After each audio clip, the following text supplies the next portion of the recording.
10 টাকা। যখন আমি আপনি রাস্তা দিয়ে হেঁটে যাব, খুব ব্যস্ততার উপরে থাকবো, 10 টাকা রাস্তায় পড়ে থাকলে কিন্তু গুরুত্ব দিব না, সামান্য 10 টাকা।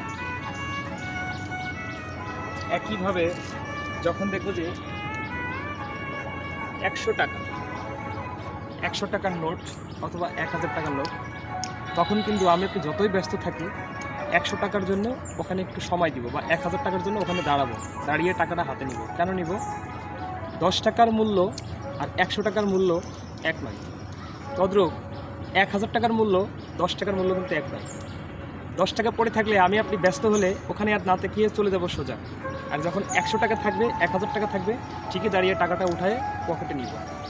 একইভাবে একটা মানুষ যখন সাকসেসফুল হয়ে যায় তার ক্যারিয়ারে, বা ভালো পর্যায়ে চলে যায়, তখন তার মূল্য হয়ে যায় 1000 টাকার সমান।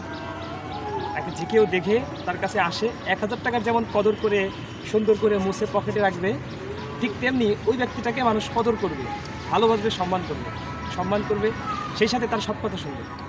এই 10 টাকার মতো হচ্ছে আমি আর আপনি, আমাদের কোনো কদর নেই। কারণ 10 টাকার যেমন তেমন কোনো মূল্য নেই। রাস্তায় পড়ে থাকলে মানুষ 10 টাকা না নিয়ে 1000 টাকা নিবে, তেমনি আমাকে আপনাকে সম্মান করবে না, কারণ আমার আপনার মূল্যটা 10 টাকার মতো। নিজেকে এমনভাবে তৈরি করুন যেন আপনি 10 টাকা না, আপনি 1000 টাকার মূল্যবান সম্পদ হয়ে উঠতে পারেন।